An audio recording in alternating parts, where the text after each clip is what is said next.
इस वीडियो में हम देखेंगे क्लास 10th के चैप्टर 8 साइंस से हेरिडिटी। ठीक है, और हेरिडिटी को हम शुरुआत से समझेंगे। तो हेरिडिटी जो चैप्टर है ये उत्तराखंड बोर्ड, सीबीएसई बोर्ड सबके लिए इम्पोर्टेंट है। तो सबसे पहला क्वेश्चन स्टार्ट करते हैं। Have you ever wondered why siblings sometimes look so similar to each other और समटाइम्स इवन सो डिफरेंट। जो भाई बहन होते हैं, सिबलिंग होते हैं, वो एक दूसरे की तरह दिखते हैं, कई बार हमने देखा है। और कई बच्चे ऐसे होते हैं सिबलिंग्स जो एक दूसरे से बिल्कुल डिफरेंट दिखते हैं। तो ऐसा क्यों होता है? या फिर हम यहाँ पे देखें, अगर कुछ पिक्चर्स हैं, जैसे ये पेरेंट है ना, और ये इनके बच्चे हैं। तो पेरेंट और बच्चे सिमिलर दिख रहे हैं, जैसे इस वाले केस में देखो। या फिर एक ये फैमिली है, फैमिली में देखो पेरेंट्स और जो बच्चे हैं वो सिमिलर दिख रहे हैं एक जैसे। जैसे कि अगर ये जैसे भेड़ का कोई बच्चा होगा तो भेड़ जैसा ही दिखेगा, है ना। बंदर का बच्चा बंदर जैसा।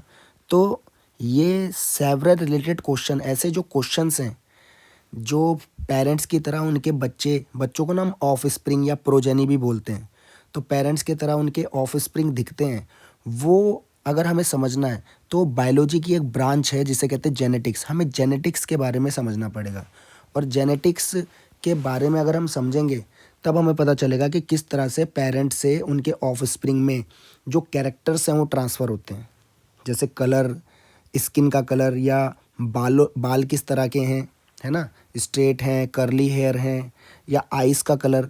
तो ये सब पेरेंट्स से उनके ऑफ स्प्रिंग में जाता है, और ये बायोलॉजी की एक ब्रांच है जिसे कहते हैं जेनेटिक्स। ठीक है, तो हमें थोड़ा जेनेटिक्स के बारे में पढ़ना है। तो जेनेटिक्स क्या है कि ये it is a branch of science that deals with heredity and variation. Heredity और वेरिएशन के बारे में हम जिस साइंस की ब्रांच में पढ़ेंगे वो जेनेटिक्स है। जैसे कि हेरिडिटी क्या होता है, हेरिडिटी को अगर समझे तो हेरिडिटी का मतलब है degree of similarity. Degree of similarity, तो कितनी सिमिलैरिटी होगी किस किस में? पेरेंट से उनके ऑफ स्प्रिंग में, प्रोजेनी में, या बच्चों में क्या क्या समानताएं हैं, ये से कहते हैं हम हेरिडिटी। और वेरिएशन क्या होता है? वेरिएशन होता है डिग्री ऑफ डिफरेंस। क्या क्या डिफरेंस है पेरेंट्स से उनके बच्चों में, ये ही समझने के लिए एक साइंस बनी है जिसे जेनेटिक्स बोलते हैं। ठीक है, तो जेनेटिक्स में क्या पढ़ते हैं? हेरिडिटी और वेरिएशन के बारे में पढ़ते हैं।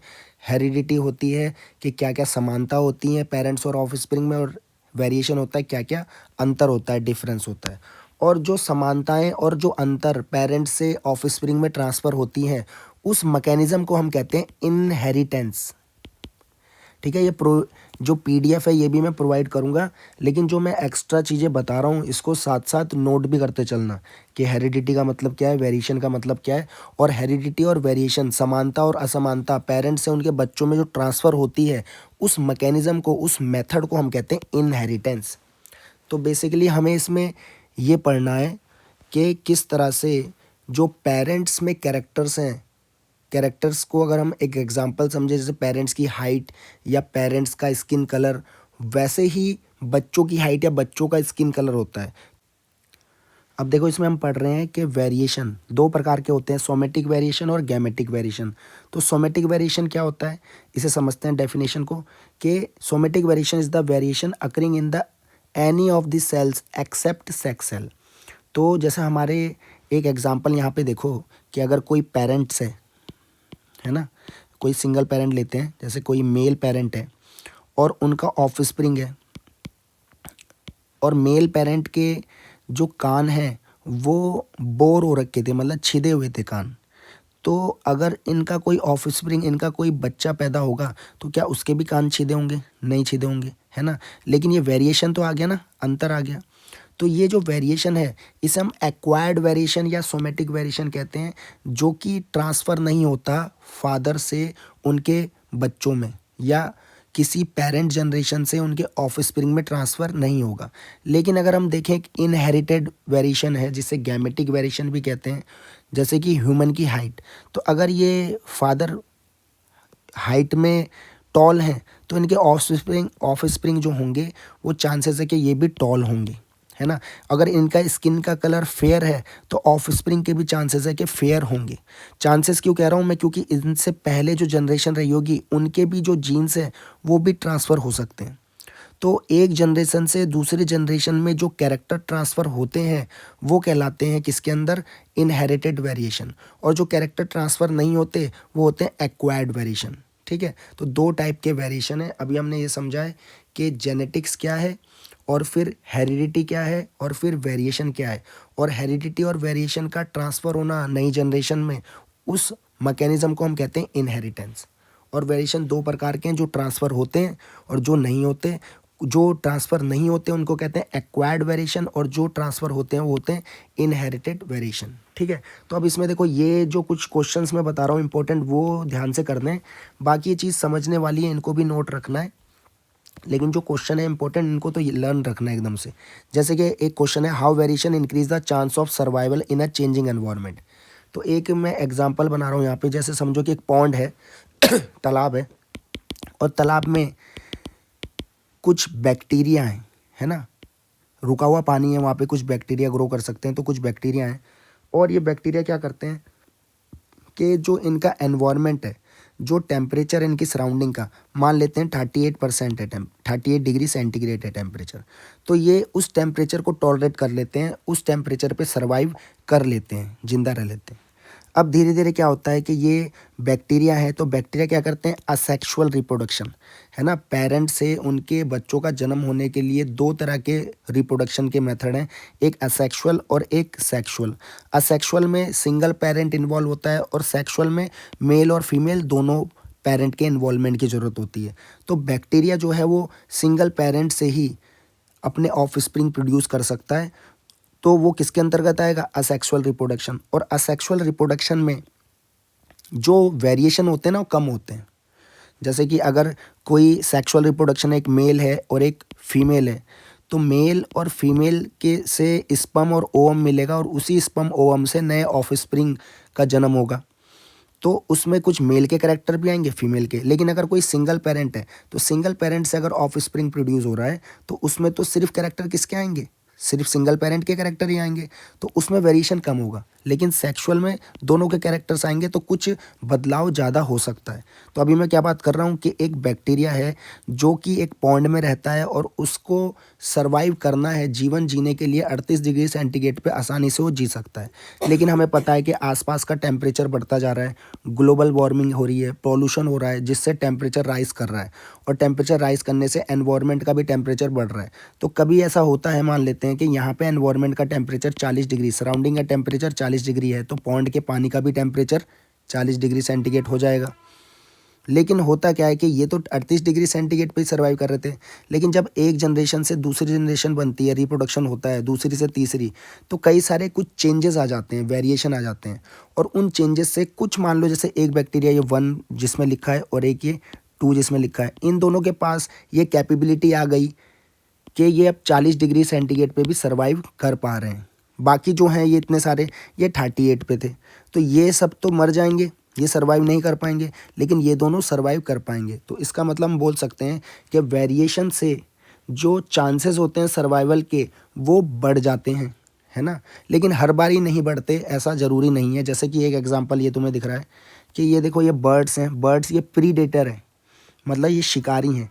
और बर्ड्स जो इनके ये शिकार हैं, प्रे हैं, ये बीटल्स हैं। बीटल मतलब ये समझो छोटे कीड़े मकोड़े हैं, और ये बर्ड्स खाती हैं। और सारे बीटल्स ना ग्रीन कलर के थे, जिसमें मैं नंबरिंग कर रहा हूँ 1 2 3 4 5 6, ये सब बीटल्स थे और ग्रीन कलर के थे, और ये ग्रास में रहते थे। तो ग्रीन कलर को ग्रास में ईजिली पकड़ पाना आसान नहीं है ना। तो चिड़ियाओं को थोड़ी मुशक्क़त या थोड़ी मेहनत करनी पड़ती थी इन कीड़े मकोड़ों को पकड़ने के लिए, और बहुत आसानी से ये बच के निकल लेते थे। लेकिन जैसे ही एक जनरेशन से दूसरी जनरेशन रिप्रोडक्शन के थ्रू नए बच्चे पैदा हुए, तो कुछ कीड़े जो थे, बीटल्स जो थे, उनके कलर में चेंजिंग आ गई। अब उनके कलर में चेंजिंग आ गई तो उनको ये जो चिड़ियाँ हैं बहुत आसानी से पकड़ लेंगी और खा लेंगी। तो वेरिएशन से देखो, हर बारी ही तो सर्वाइवल के चांसेस नहीं बढ़े, इस बारी सर्वाइवल के चांस घट भी गए। लेकिन वेरिएशन से सर्वाइवल के चांसेस होते हैं, इसको हम स्वीकार करते हैं। तो ये सवाल इस क्वेश्चन में समझ में आया होगा, है ना। ठीक है, अब ये नेक्स्ट है, तो हाउ, ये जो मैंने तुम्हें समझाया वही ये इंपॉर्टेंट क्वेश्चन है, इसका आंसर है, तो इसको हम समझ लेंगे। तो variation ensure that survival of species as they allow the member of population to adapt the changing environment.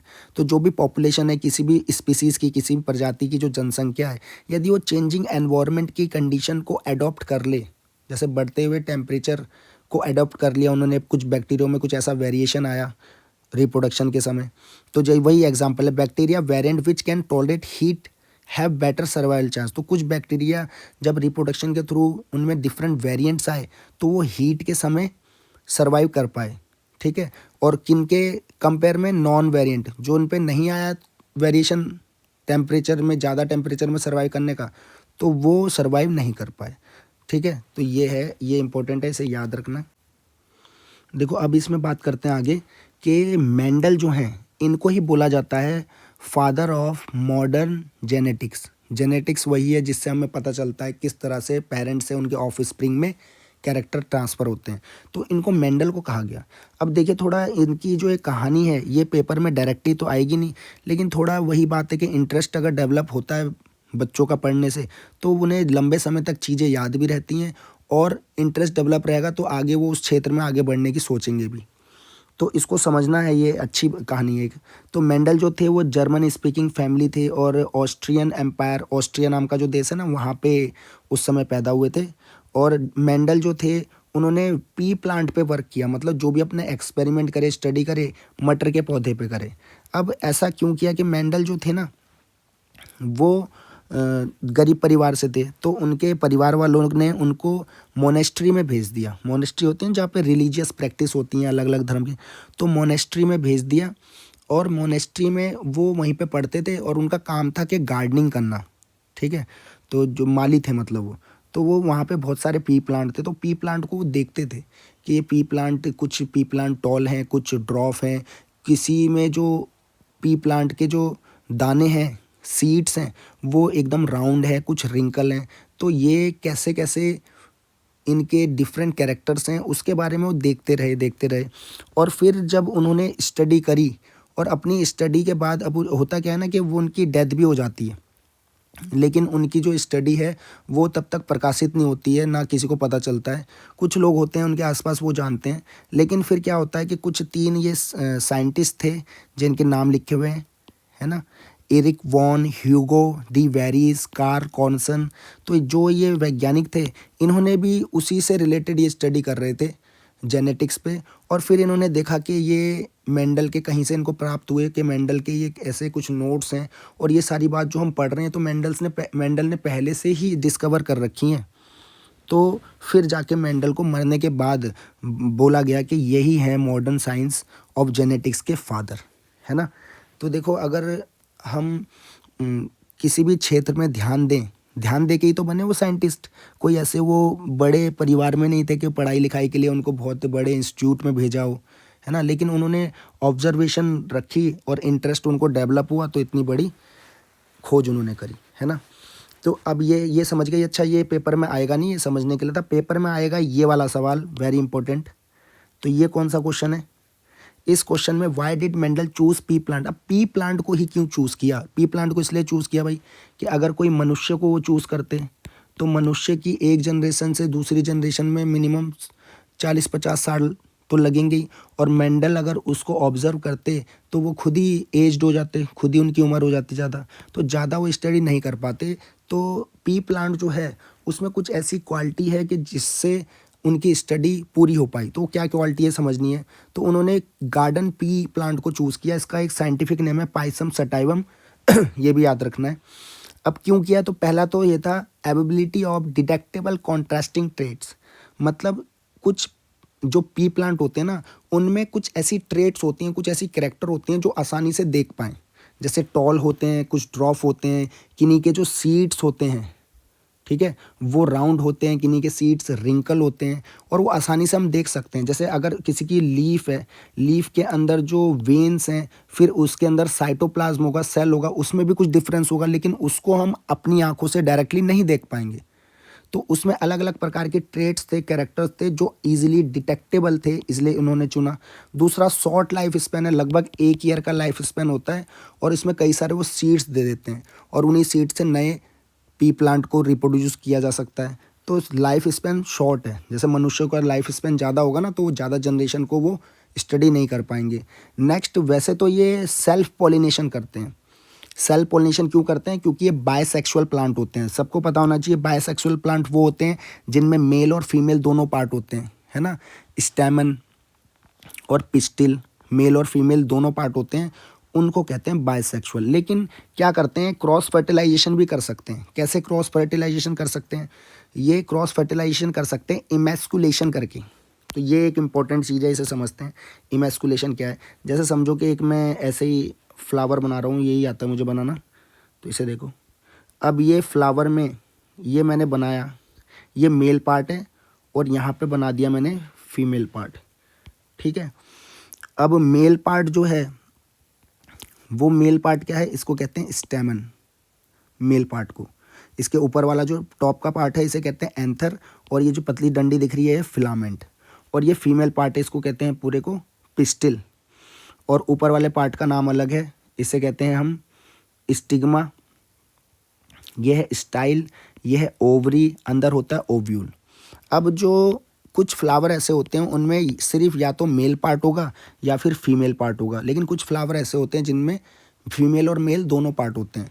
तो सबको पॉलिनेशन पता ही है, एंथर ग्रेन जाएंगे, वो पॉलन ग्रेन जाएंगे एंथर से स्टिग्मा पे, फिर इसमें आगे जो नेक्स्ट प्रोसेस वो होगा। तो ये क्या हो गया? तो सेल्फ पॉलिनेशन हो गया। एक ही फ्लावर के मेल पार्ट से फीमेल पार्ट में पॉलन ग्रेन्स गए। पॉलन ग्रेन्स क्या होते हैं? मेल गैमेट, स्पर्म, है ना, जो रिप्रोडक्शन के लिए यूज़ किए जाते हैं। लेकिन अगर क्या किया जाए, मैं इसका जो ये वाला एंथर है इसको मैं कट कर दूं कैंची से या किसी इंस्ट्रूमेंट से, इसको मैं कट कर दूं तो क्या होगा देखना। कट करने पे ये जो बायसेक्सुअल फ्लावर था अब ये कैसा बन गया? ये बन गया यूनिसेक्सुअल फ्लावर। मतलब अब इसके पास सिर्फ फीमेल पार्ट है। और दूसरा कोई फ्लावर हो और दूसरे किसी फ्लावर के मेल पार्ट से मैं पोलन ग्रेन यहाँ पे ट्रांसफ़र कर दूँ तो अब इसे क्या कहते हैं? इसे कहते हैं क्रॉस पॉलिनेशन, है ना। और क्रॉस पॉलिनेशन से क्या होगा? हाइब्रिडाइजेशन हो जाएगा। हाइब्रिडाइजेशन क्या मतलब क्या है? देखो जरा, क्या नाम है इसका ना, हाइब्रिडाइजेशन। तो हाइब्रिडाइजेशन का मतलब क्या है कि अगर एक टॉल है पी प्लांट और एक ड्रॉफ है, तो टॉल एक अलग प्लांट है, ड्रॉफ एक अलग प्लांट है, तो इसके पोलन ग्रेन से, इसके एंथर से पोलन ग्रेन ट्रांसफ़र कर दूँ इसके फ्लावर में फीमेल पार्ट पे, स्टिग्मा पे, तो ये हो जाएगा क्रॉस पोलिनेशन। और इसमें दोनों जो डिफरेंट कैरेक्टर्स थे उससे हमें नया पौधा मिल सकता है जिसकी हाइट जो है वो बड़ी भी हो सकती है, छोटी भी हो सकती है, लेकिन हमारे को जो फेवरेबल कंडीशन जो हमें चाहिए उसको भी हम अचीव कर सकते हैं, है ना। तो इस प्रकार से इसे कहते हैं हाइब्रिडाइजेशन। अच्छा, मैंने इसमें लिखा हुआ भी है, इसे पढ़ते भी हैं। व्हेन टू प्लांट्स और organism different trait cross the offspring form is called hybrid. तो जब दो प्लांट हमने लिए हैं और उनके जो डिफरेंट ट्रेट्स थे उनको आपस में क्रॉस करा के एक नया ऑफस्प्रिंग, नया प्लांट बनाया है, तो उसको प्लांट को कहते हैं हाइब्रिड। और ये प्रोसेस होता है हाइब्रिडाइजेशन, जिससे हमारे को अच्छी क्वालिटी के जो प्लांट्स है वो मिल पाएँ। ये इसका बेसिक हमारा रूल रहता है, मतलब ये हमारा करने का इरादा इसका ये है। तो हाइब्रिडाइजेशन भी कर सकते थे और शॉर्ट लाइफ स्पैन भी होता है। वैसे तो सेल पॉलिनेशन होते हैं, लेकिन अभी मैंने बताया इमैस्कुलेशन, है ना, जो मेल पार्ट को रिमूव कर दिया जाए उसे इमैस्कुलेशन भी करके इसको क्रॉस फर्टिलाइजेशन किया जा सकता है और large number of seed produce करता है। तो ये वेरी वेरी वेरी इंपॉर्टेंट है भाई ये क्वेश्चन के पी प्लांट का ही क्यों उन्होंने चुना। तो साथ ये इसकी आंसर है जिससे हम बता सकते हैं, ठीक है। तो ये पहला वीडियो है, ऐसे एक मतलब कि 2 या 3 वीडियो में पूरा चैप्टर ख़त्म हो जाएगा और जो जो क्वेश्चन मैं बताऊंगा इंपॉर्टेंट वो लर्न ज़रूर करने, ठीक है। ओके।